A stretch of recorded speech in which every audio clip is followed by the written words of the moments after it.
Senator Cadell will now move to question time. Senator Cash. Thank you. And my question is to the Minister representing the Prime Minister, Senator Wong. Minister, over the last few days we've seen widespread media reports that Marcia Langton, who is leading the Yes campaign, has attacked fellow Australians who intend to vote no in the upcoming referendum. As reported in the Bunbury Herald and subsequently in the national media, Marcia Langton described their position as being base racism or sheer stupidity. Minister, will you join with me in condemning that type of attack and acknowledge that on October the 14th many Australians will vote no for good and sensible reasons? Thank you, Senator Cash. Minister Wong. Thank you, President. Thank you to Senator Cash for the question. I'd make a few points. The first is that Marcia Langton is a respected academic who was appointed by, from memory, your government to work on the proposed Voice to Parliament. I would also make this point that everyone comes to this debate with their own experience, but I would encourage all of us to come to this conversation in a spirit of respect and empathy and to represent people's contributions faithfully. If the question is, do I agree with the accusation of racism? No, I don't. I think this is an important moment for the nation. And it's an important moment for the nation because our First Nations Australians have come to us and asked us to listen. And the request from First Nations Australians comes at the end of a long process, and I think it is incumbent upon all of us to engage open and honestly. Every Australian has a vote and every Australian is entitled to their own opinion. But people aren't entitled to their own facts. And the national conversation should be based on fact, not fear. And those of us in those. Senator Cash. People can look at this conversation right now and see which of us is behaving respectfully for different opinions, Senator Cash. We set the tone here in this chamber. We have a responsibility to engage honestly and to call out misinformation and dishonesty and division wherever we see it.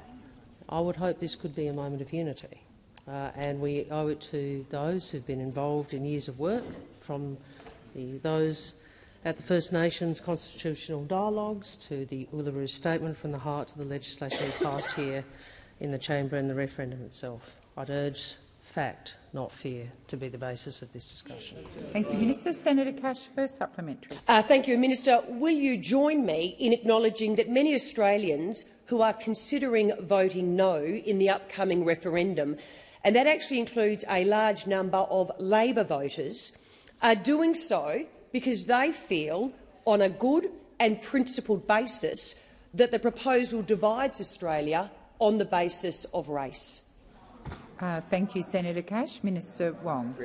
Well, I would start by saying, every Australian gets a vote, and every Australian will come to this and make their own decision about how they want to vote in the upcoming referendum.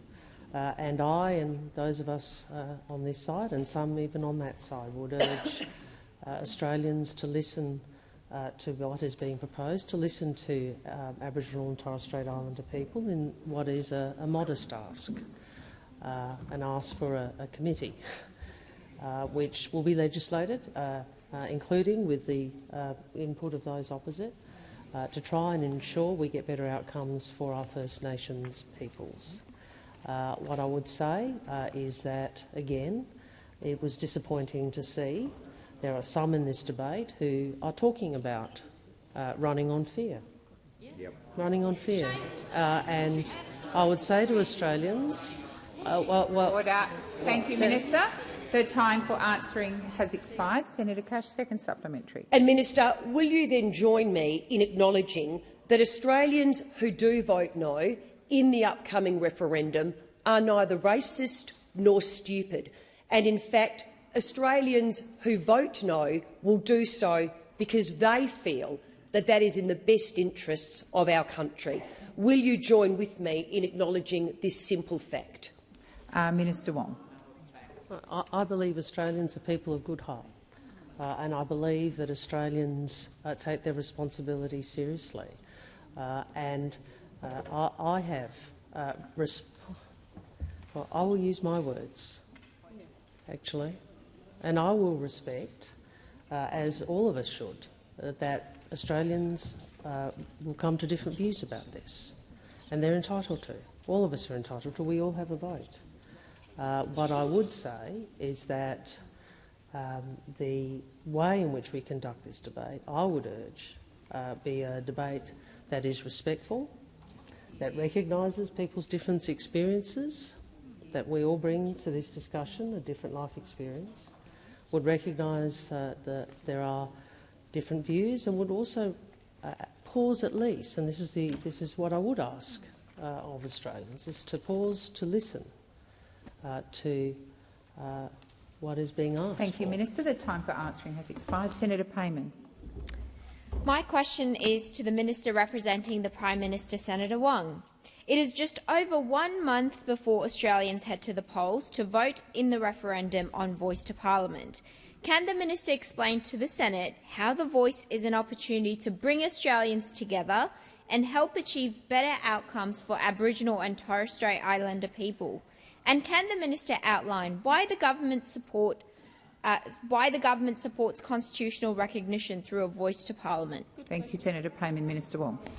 I thank Senator Payman for her question. I thank her for her genuine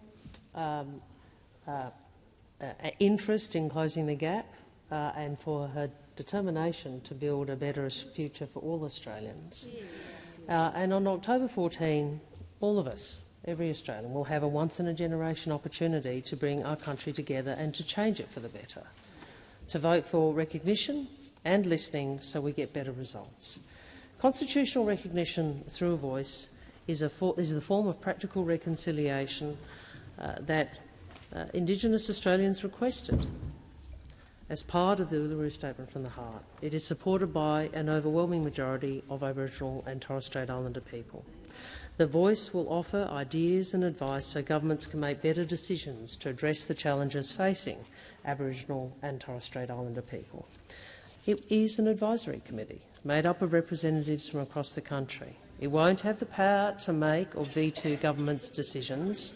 What it will do is improve outcomes in Indigenous health, housing, education and employment. Now, Order. Australians from all walks of Senator life Cash. are coming together, united in their support for a voice to the Parliament enshrined in the Constitution. Meanwhile, we have the No campaign. The No campaign who put forward many varying reasons for their opposition and their campaign. But what is noteworthy is that Mr Dutton has in fact promised not one but 2 referendums, another referendum on constitutional recognition, although I note his Shadow Minister for Indigenous Affairs has publicly stated she does not support it. So more politics, more political games, because Mr Dutton didn't do something when he had the chance and now someone else is trying to do something he wants to tear it down. Thank you, Minister. The time for answering has expired. Senator Payman, first supplementary. Thank you. Sorry, Senator Payman, please resume your seat. Senator Nampijinka-Price. Point of order, President. At no point have I ever suggested that I do not Senator support— Nampijinka-Price, that's a debating point, not a point of order. Please resume your seat. Senator Nampijinka, I invite you to make whatever statements you want to outside of question time and other times. It is not a point of order. Please resume your seat. It is not. Senator Nampijinka-Price, I've asked you twice to resume your seat. Please resume your seat.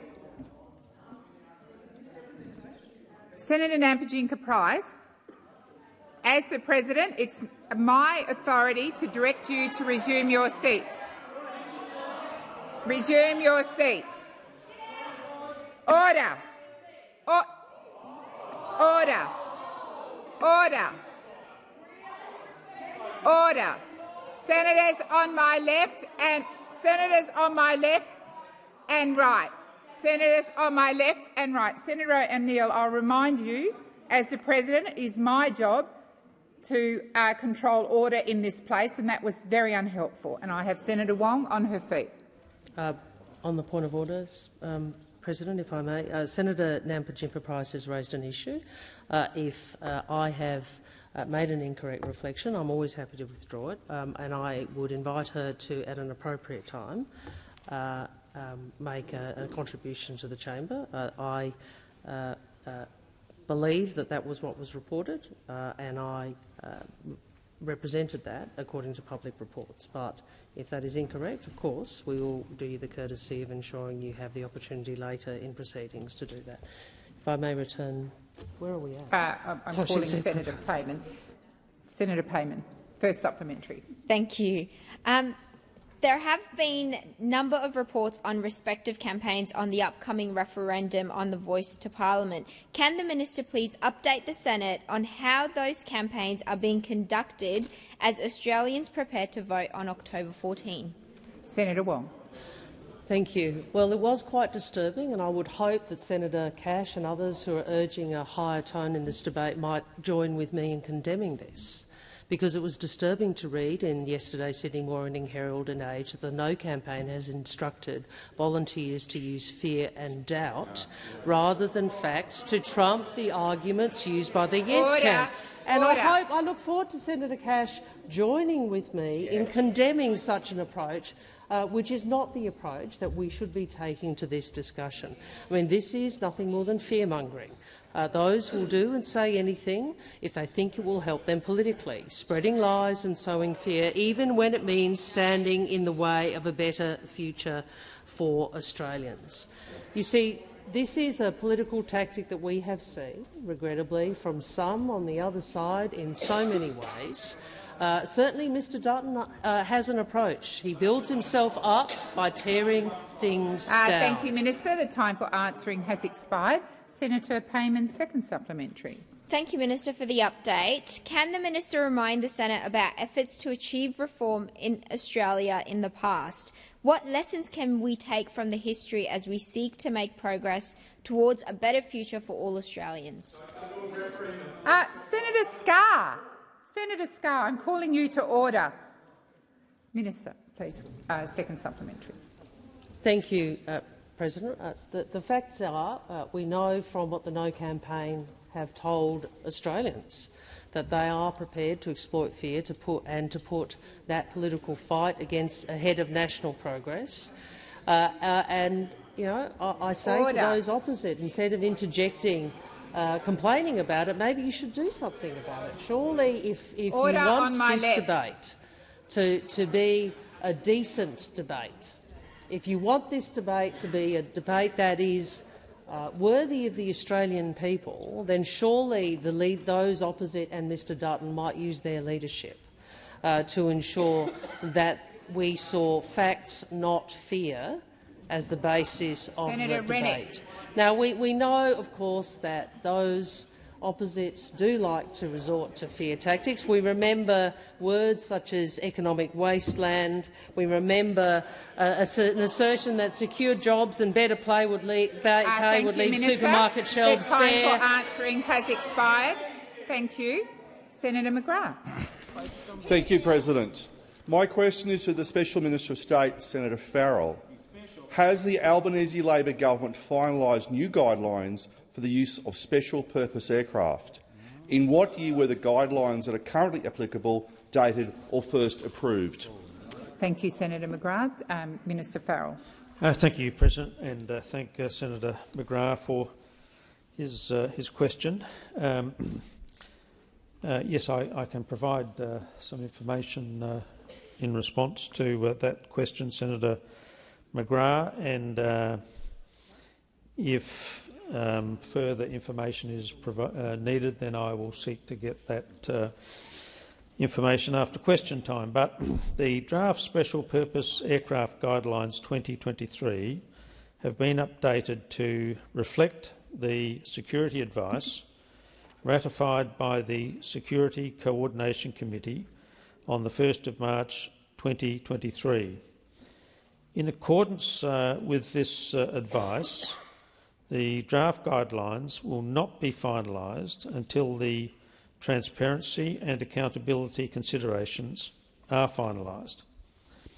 I'm answering directly answering your questions. So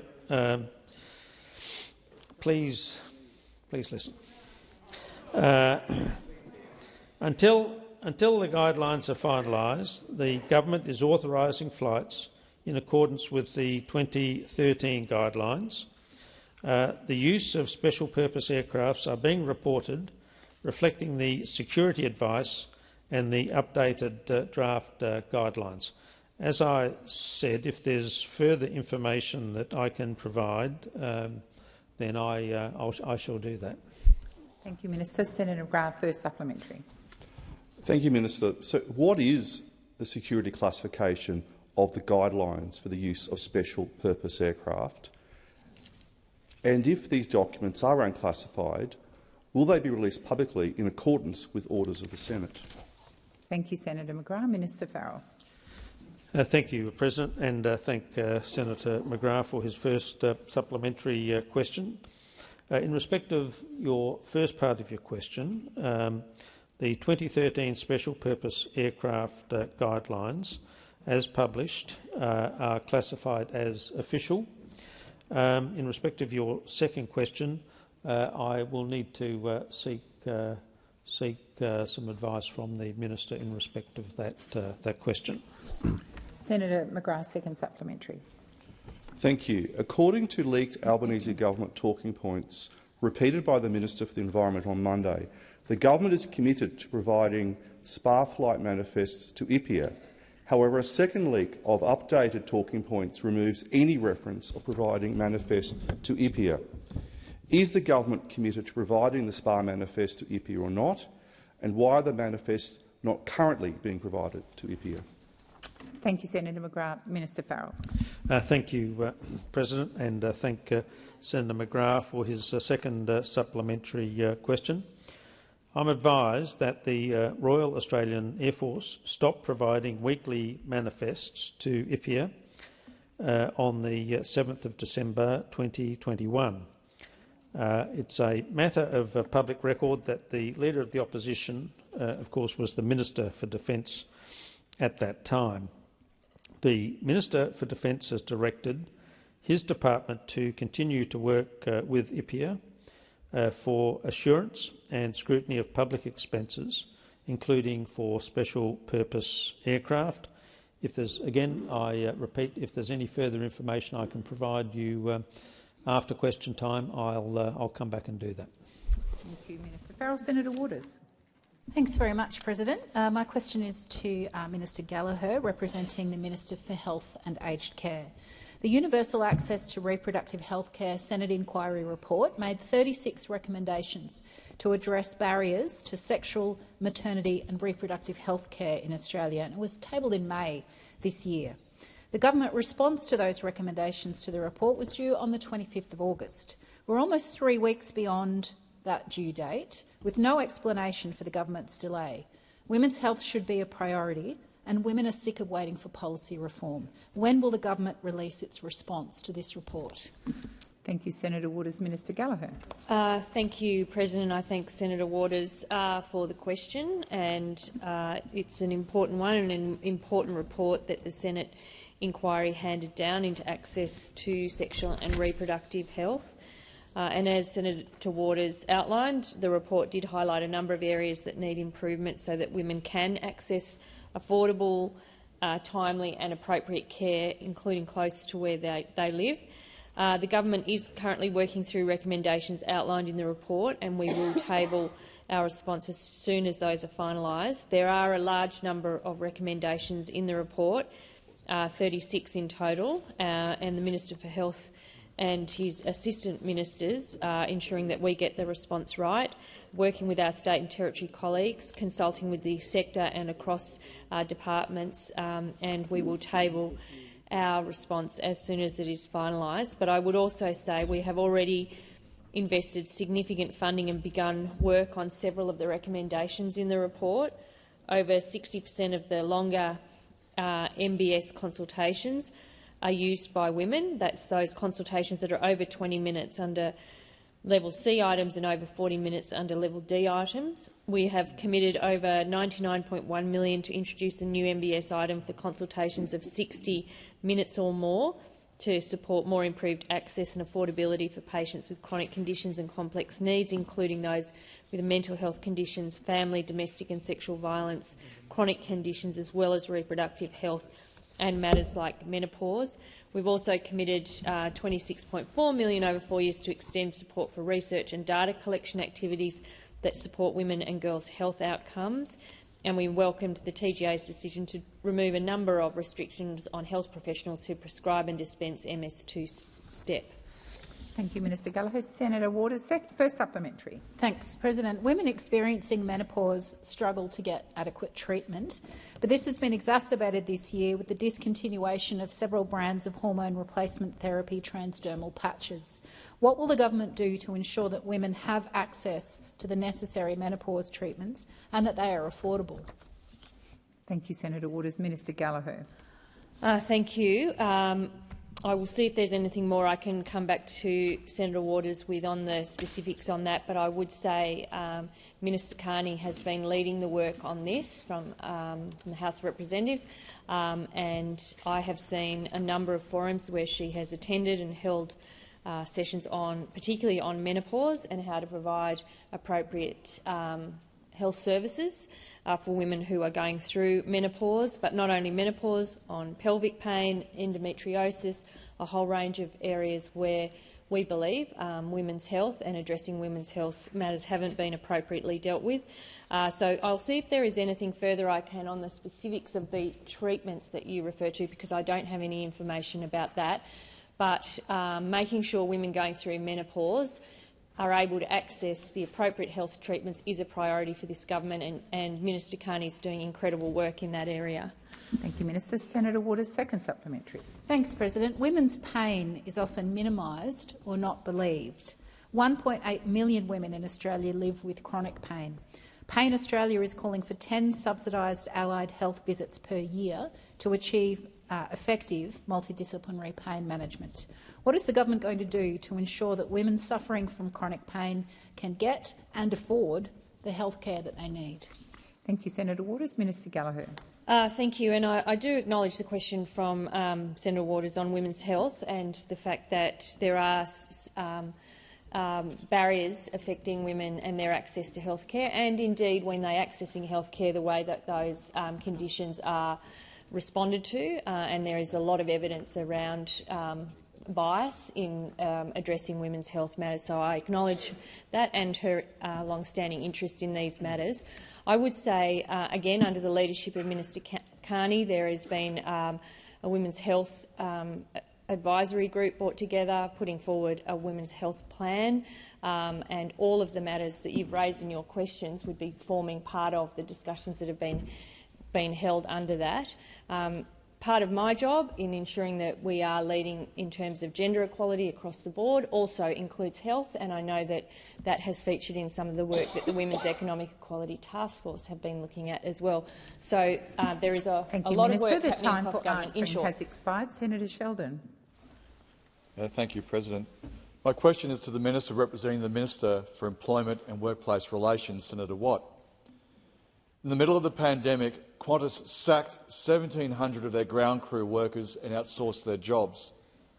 Could the Minister please update the Senate on the High Court's decision in the Qantas versus the Transport Workers Union case regarding these sackings handed down this morning? Thank you, Senator Sheldon. Senator Watt. Minister Watt. Thank you, President, and I thank Senator Sheldon for this question. As I've said before, Senator Sheldon is one of a number of senators on this side of the chamber who has a long record of standing up for the Qantas workforce, a much longer record than the 2 weeks we've seen some spin-type attempts from the opposition. And it's very good news that the highest court in the land, and some of them are speaking up now. Always good to hear from you, the National Party, when things haven't gone your way. Today, the highest court in the land has sent a clear message to Qantas that how they've treated their workers has not been up to scratch, and in fact, it's illegal. And it sends a very clear message, not just to Qantas, but to large companies across Australia, that they need to treat their workforce with respect and not look for loopholes in the law to get around the system to undercut wages and avoid their obligations. And of course that's exactly what this government is trying to do with the legislation we're putting to the parliament at the moment. Close the loopholes. It's even in the name of the legislation. It's cases like Qantas that are why we want to get on with closing those loopholes. Qantas needs to remember that it has to have a responsibility not just to its shareholders but to its workers and its customers. This government, those on this side of the chamber, stood up to support the workers who had been illegally sacked in the public interest. But of course, what did we see from the previous government? Well, they spent taxpayer money to keep people in work during the pandemic without making it a requirement to keep people in work. Senator Most McKenzie, companies honoured that principle, but Qantas took the money and sacked their workforce anyway. Workers this morning can feel a sense of justification and redemption with the decision. I say to the Qantas workers, you did nothing wrong. Qantas broke the law and the previous government refused to stand with you. The company stood down their workforce, forced them to run down their leave balances so they could reduce the payout they would receive when they illegally sacked them, and they have been held to account today. That is a very good thing, and all parts of this chamber should listen. Thank you, Minister. Senator Sheldon, first supplementary.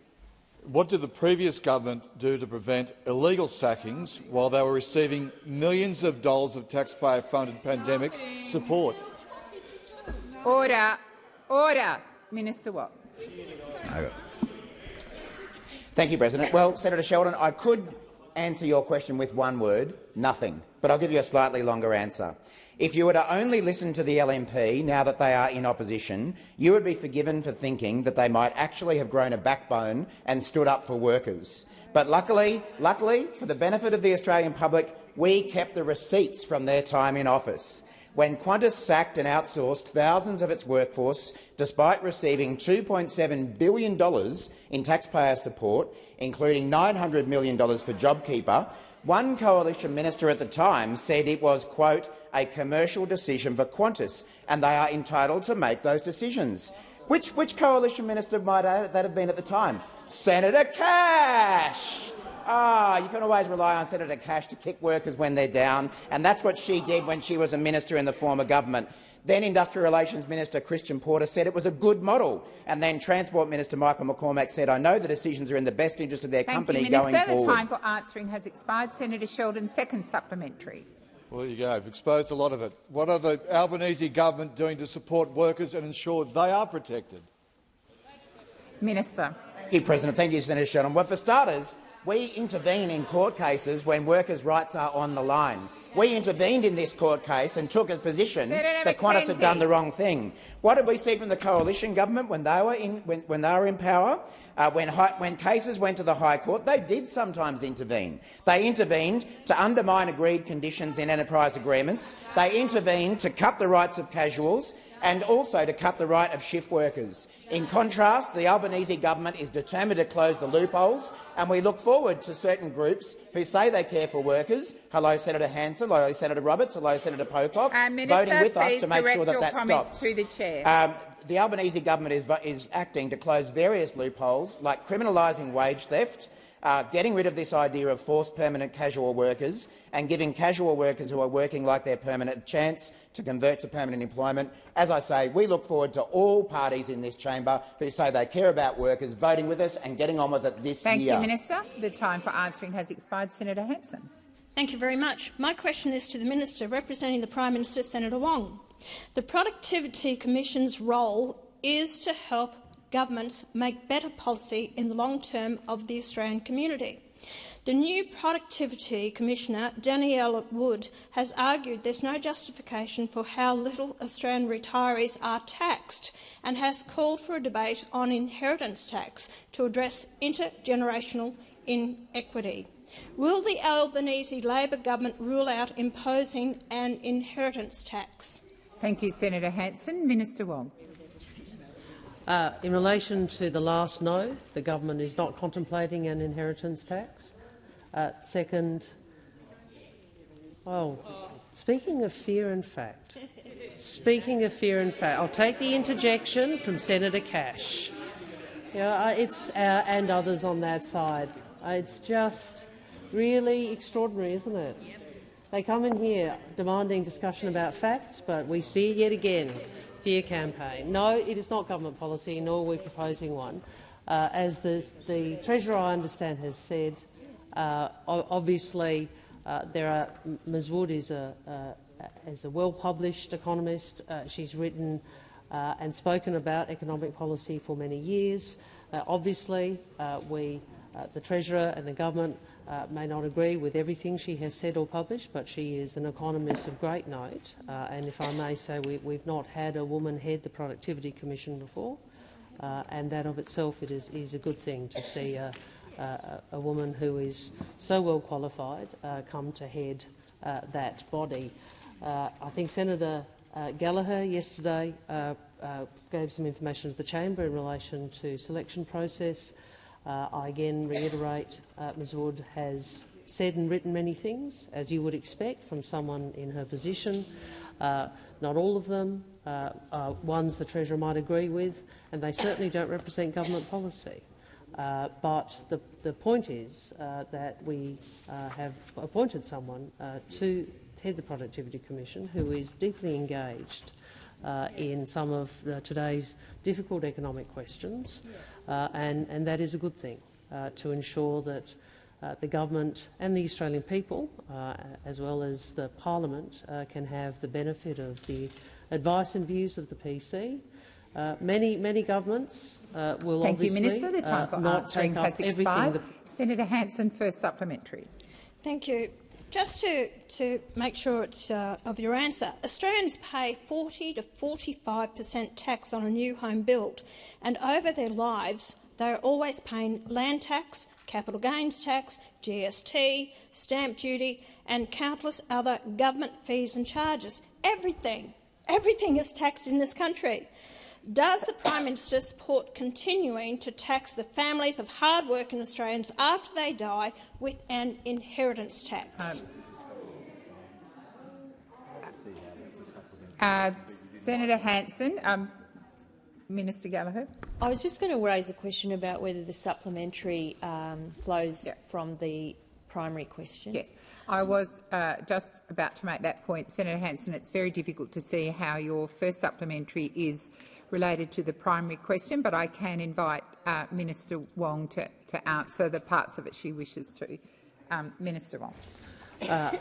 Thank you, President. Thank you to Senator Hanson for the supplementary. I would say first what I said again, what I said in my first answer, which is that an inheritance tax is not part of the government's agenda. In relation to the Productivity Commission, obviously that is an independent body.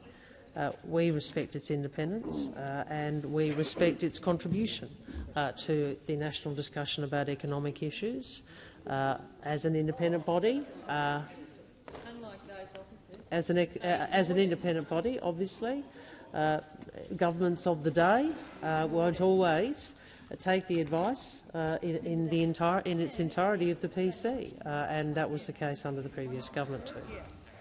Senator Hanson, second supplementary. Thank you. Ms Wood has advocated for the exclusion of almost all the value of the family home for the aged pension asset test. Will the Albanese Labor government rule out removing all or part of the family home from the aged pension asset test? Minister Wong. Well, again, I'd say that Ms Wood wrote and spoke widely on economic and tax and fiscal policy prior to her appointment. She was entitled to do so. She's a well-respected economist. As head of the Productivity Commission, her position is one of independence. The government will make its own decisions about funding for various programs, including aged care. I would make the point, Senator Hanson, that this government has invested an enormous amount into aged care, including improving Minister the Wong, please position of the resume your workforce. seat. Senator Hanson. Relevant to the question, I never ever mentioned aged care in my question. It was about the removing all or part of the family home from the aged pension asset test. Yes, and it was in relation to journal articles that Ms Wood had answered, and I believe the minister has been relevant to that. Minister, please continue. I again say the government will make its own decisions about the appropriate model for funding of aged care, and the government is not adopting the position— Oh, sorry, Senator Hanson. Minister Wong, please resume your seat. Senator Hanson. As I keep going back to my question, I never referred to aged care. If the minister could answer the question on inheritance tax with a definite, we're not looking at it. I'm asking for an answer of yes or no to my question. Senator Hanson, you were referring to an article written by Senator Hanson. It's not for you to argue with me. I'm answering your point. Please resume your seat. Please resume your seat, Senator Hanson.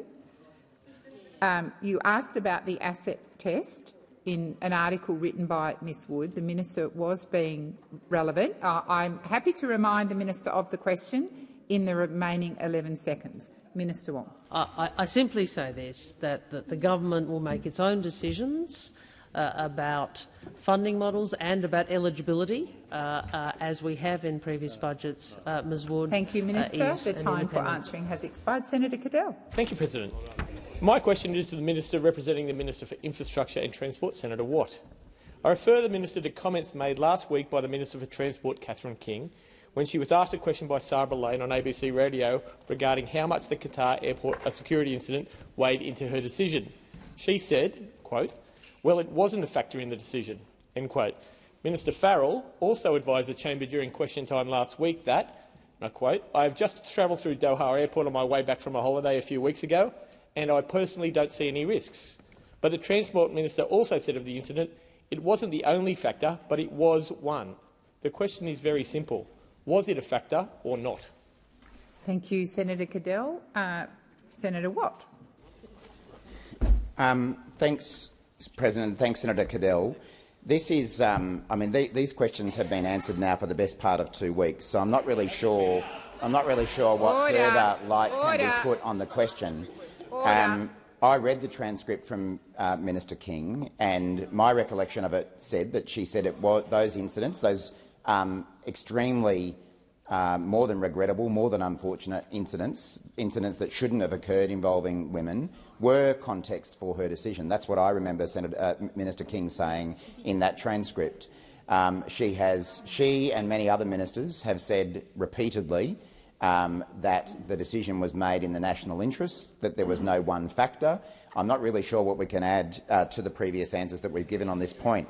But what we can add on matters involving airlines, as I've already indicated, is that one airline was held to account today for its behaviour, and it was an airline that had the full support of the former coalition government when it went about outsourcing labour, sacking its workers through the pandemic and treating them with utter disrespect. Minister Watt. And Minister we know. Watt, please resume your question. Senator Scarr. Direct relevance, President. I will remind the minister of the question. Minister Watt, I'll take you back to the question. Well, with respect, President, I believe I have largely answered the question in the first part of my answer, and I'm entitled to use the remaining 45 seconds of my answer to remind the coalition about turning its back on Qantas workers through the pandemic. Senator Birmingham, there's no need to shout it more than once. I saw you on your feet. I was drawing the minister's attention to your point of order. President, we did have a matter last week where, and it may have been Minister Watt or a different minister, behaved in the same way, which was to say, "I've answered the question, therefore I can talk about anything I want." Correct. As was raised at that stage, President, the point of order, ministers need to be directly relevant. Throughout their question, there has been acknowledgement from the chair they can make glancing references to other factors, but it is not within the standing orders for a minister to say, "I've addressed the question, now I can make whatever points I want." If they've given the answer, or they believe they've given the answer, it's time to sit down. Thank you, Senator Birmingham, and I appreciate your point of order. And when it was raised last week, I completely agreed with you. I have drawn the minister back to the question. I will remind the minister of the point of order you made. I agreed with it last week. I'm not deviating from the custom, and I remind Minister Watt of the need to be relevant to the question. Thank you, President. You know how I always obey your rulings and listen very respectfully to them, so I'll do so on this occasion as well. So, as I say, Minister King has made clear the basis of her decision, as have a number of other ministers over the last couple of weeks. But the question does go to the government's decision regarding Qatar Airlines. And I take the opportunity to remind the chamber that when the coalition was in power and Minister McCormack was then the Transport Minister, in fact, just in the last couple of weeks, he said, when I became Deputy Prime Minister and Transport Minister in February 2018, I made a decision to put on hold an application by Qatar Airways. So this concept that it's only a Labor government that has ever done this is absolute rubbish. The coalition thank you, Minister Watt. The time for answering has expired. Senator Cadell, first supplementary. Minister, what is the definition for national aviation interest, which was a brand-new term introduced by the Deputy Prime Minister on Sunday? Thank you, Senator Cadell. Minister Watt. Senator Cadell, no, what I'm rolling my eyes at is this newborn concern that we have from the coalition about the aviation industry, its workers and its consumers, when they spent 10 years ignoring the interests of workers and consumers in the aviation industry. And all of a sudden, they've discovered that they care about these issues when they have no power to do anything about them. They had 10 years in government to do anything about these issues, completely ignored the issues regarding aviation competition, the rights of aviation workers. Senator McKenzie, your constant and very loud interjections are disorderly. I've called you to order a number of times. I expect you to come to order. Minister Watt, please continue. Thanks, President. And as I say, if only at any point in 10 years the coalition had shown any interest in the aviation market in Australia, its competition record, the way it treated consumers, the way it treated its workers, but of course they didn't do anything about that. In fact, they cheered on airline companies, one in particular, when it sacked its workforce, and now when they lose power, that's when they decide to take an interest in this. Thank you, Minister. Senator Cadell, second supplementary. Several ministers, including the Prime Minister, have now made 9 mostly conflicting excuses as to why the minister made this decision to prevent Australians from accessing cheaper international airfares, inventing a brand new and now completely undefined term of national aviation interest. What is the real reason the Albanese government is continuing to fail Australian travellers by keeping airfares high and stifling competition? Thank you, Senator Cadell. Minister Watt.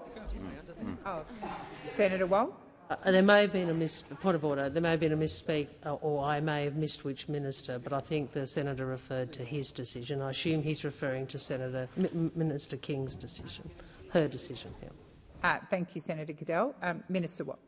Thank you, President. Well, as I say, and we have said now for 2 straight weeks, Minister King has made very clear that her decision was based on the national interest, and I suspect that was the basis of the decision that Minister McCormack, as he then was, made when in February 2018 he put a hold on an application by Qatar Airways. That's his exact words from a couple of weeks ago. He was honest. At least we had one honest member of the National Party who owned up to the fact that when he was a minister, he made a decision to put on hold an application by Qatar Airways.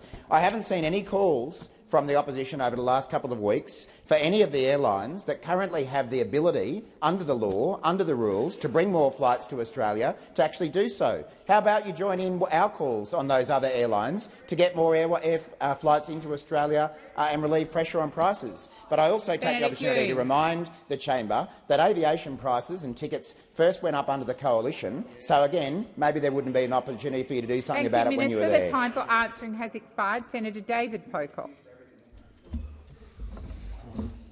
Thank you, President. My question is to the Minister representing the Minister for Infrastructure, Transport, Rural, Regional Development and Local Government, Minister Watt.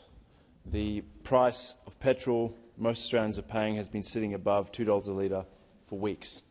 That means many Australian motorists are spending more than $100 a week, potentially more than $5,000 a year on fuel.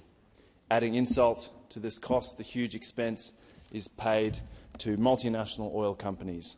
What is the government doing to make sure Australians don't have to continue paying through the nose for transport?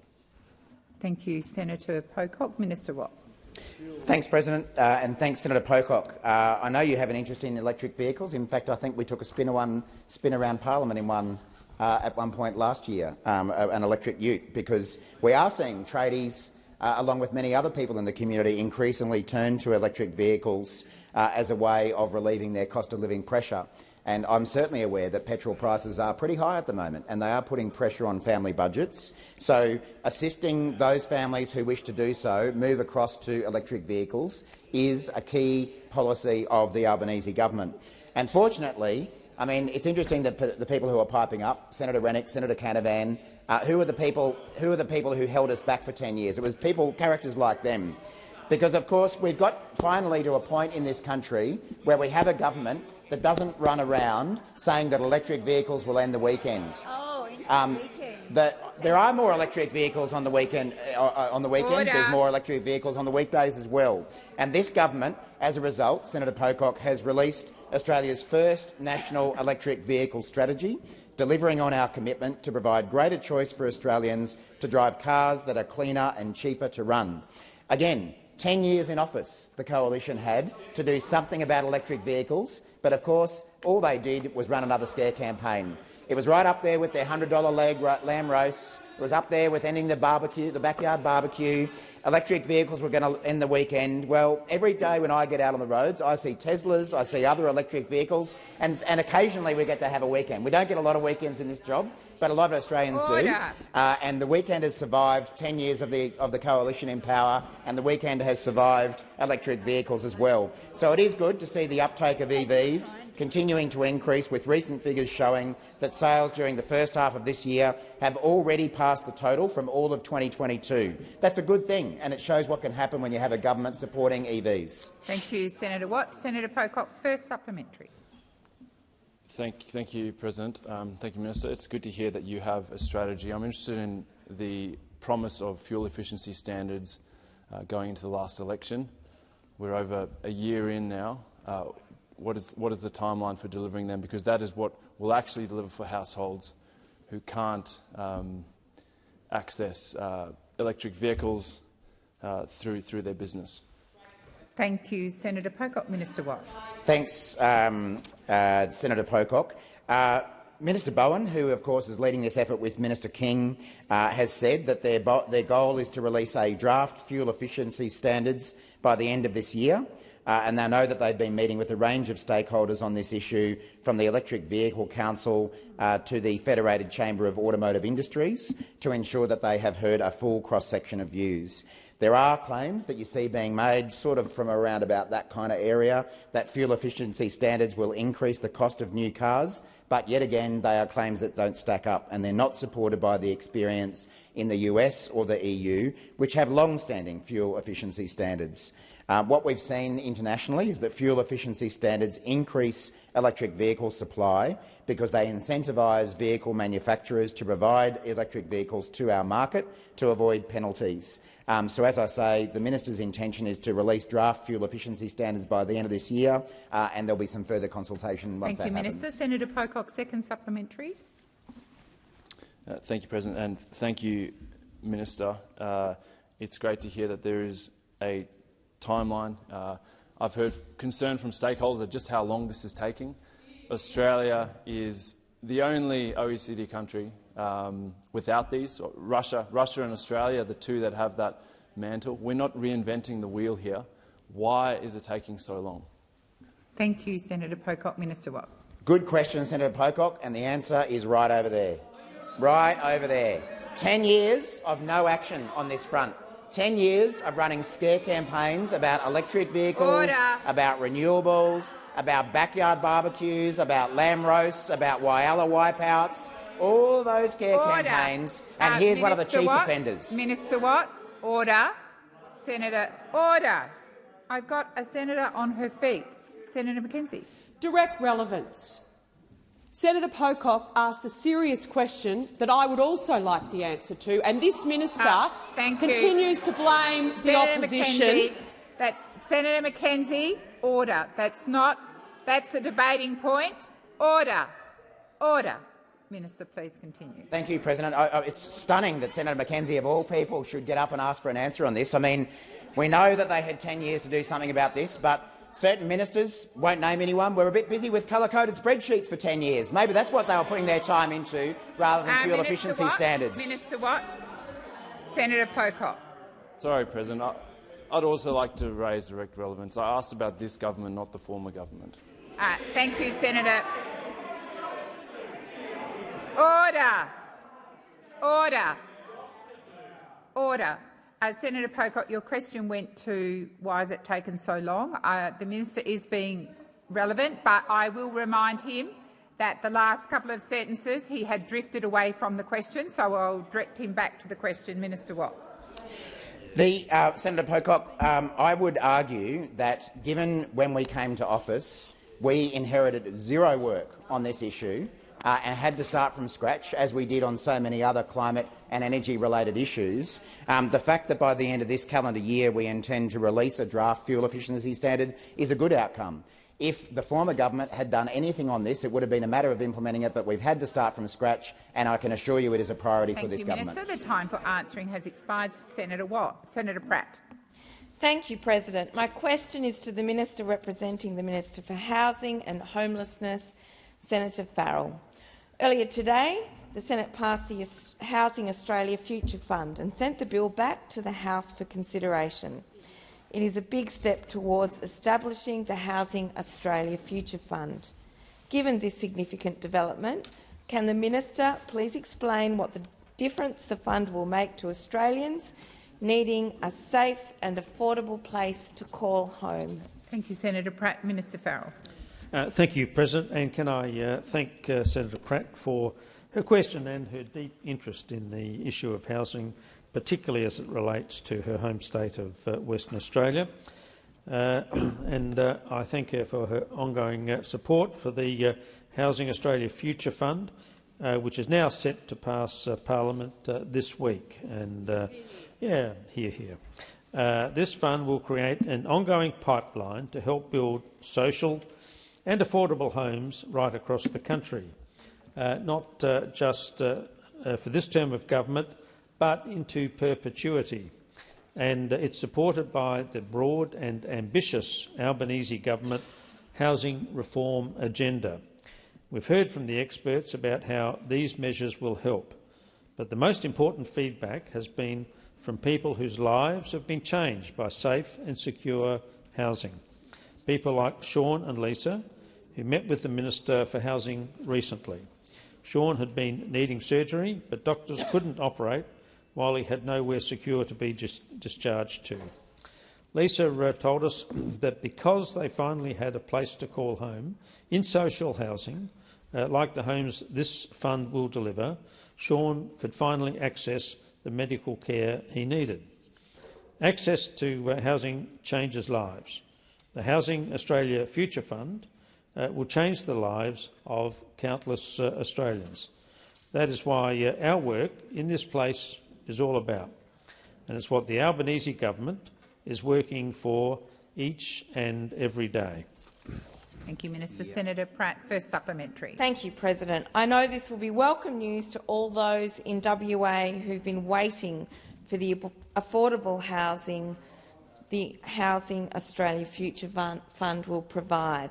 Can the Minister outline some details on how the fund will support Australians who are facing specific challenges to securing a safe and affordable home, or for those who are currently homeless? Thank you, Senator Pratt. Minister Farrell.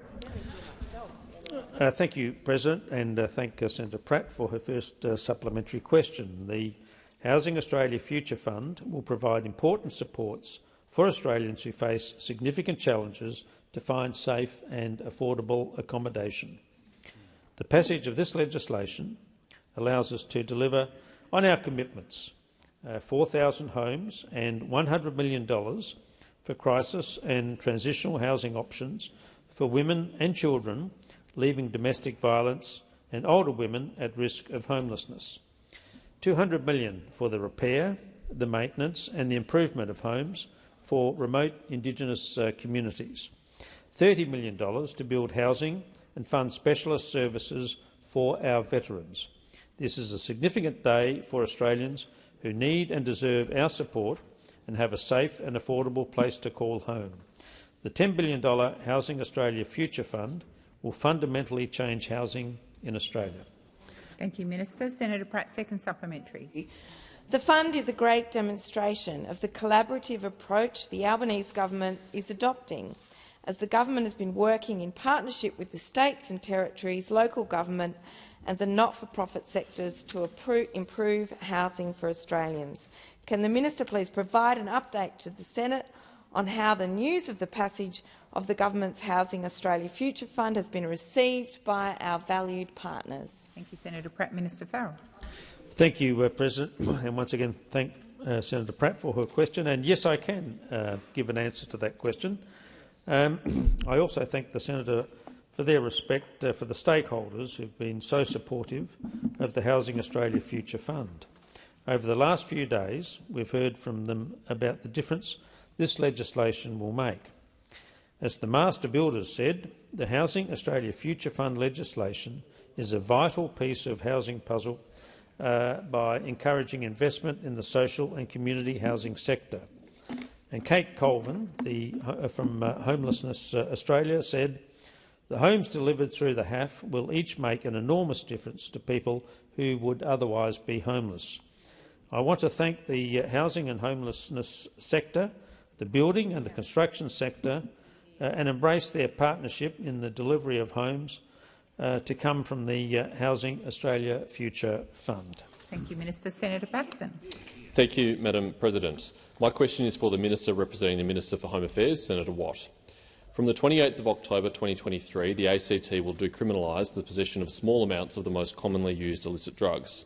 This comes after the ACT Health Minister reportedly boasted to a room full of activists at Labor's National Conference about how Canberra's Labor Greens government was able to quietly but quickly decriminalise illicit drugs.